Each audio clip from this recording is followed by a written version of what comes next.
अब गोपियों के पास कोई जवाब ही नहीं, पहले तो बुलायो, अब जे कहवे हम आ गए तो क्यों आए।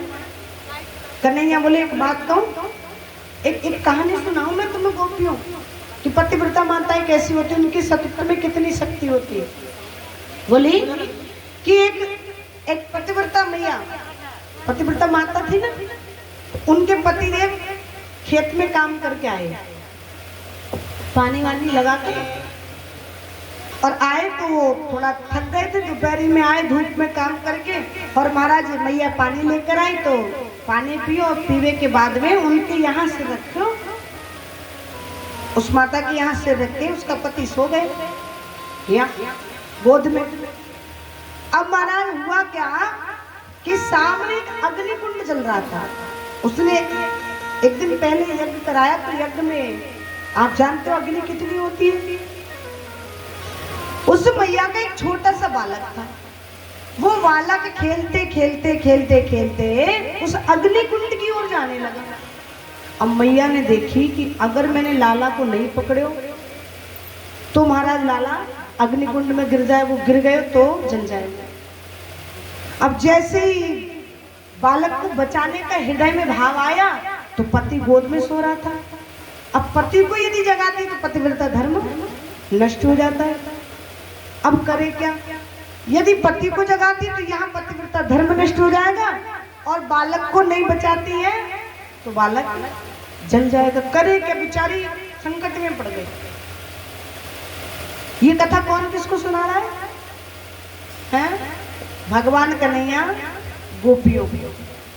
तो बोले कि पर उस मैया ने उस पति को नहीं जगाया, वो बालक खेलते खेलते खेलते खेलते अग्निकुंड में गिर गया। कुछ समय के बाद उसके पति के नेत्र खुले, नींद खुली, और जैसे वो उठा तो फिर मैया ने पति को नहीं देखा, दौड़ी दौड़ी गई और जाकर जैसे अग्निकुंड में झांक के देखा तो जो अग्नि दहक रही थी ना, जल रही थी कुछ जोर से, वो बिल्कुल शीतल हो गई, बिल्कुल ठंडी, और वो बालक जो गिरा था वो खेल रहा था, खिलखिला रहा था। उस मैया ने जाकर हृदय से लगाया। भगवान बोले पतिव्रता माताओं के सत्य में बड़ी शक्ति होती है, देखो वो बालक बच गया। गोपियां बोली कन्हैया जी ऐसी कथा तू हमें सुनावे ना, कहानी दो चार तो हम जाने। अच्छा, बोले हाँ। देख कन्हैया अब हम तुमको एक कहानी सुनाएंगे, पर टोकुआ में हाँ और ना को जवाब देना, बीच में नहीं बोलना। कन्हैया बोले ठीक है। बोले एक पतिव्रता माता अपने पति को बड़ा प्रेम करती, और जब तक अपने पति को भोग न लगा देती, अर्थात भोजन नहीं करा देती, तब तक जल भी नहीं लेती।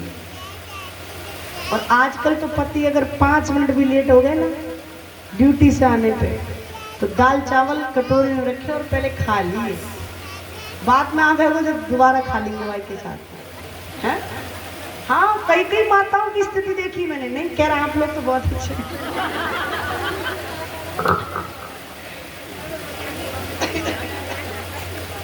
ये सब हमारी तरफ होता है, आप तो बहुत अच्छे।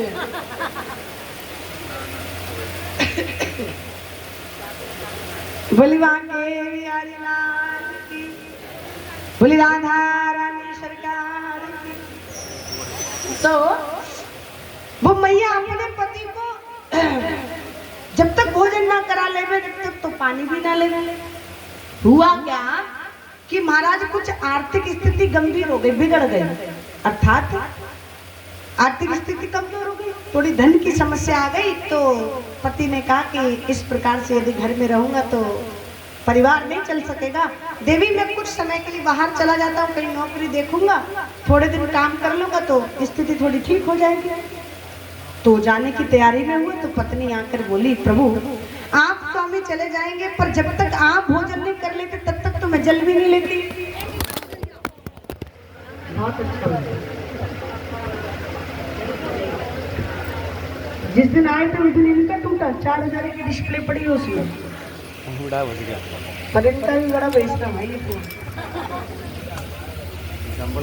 बोली बांके बिहारी लाल की।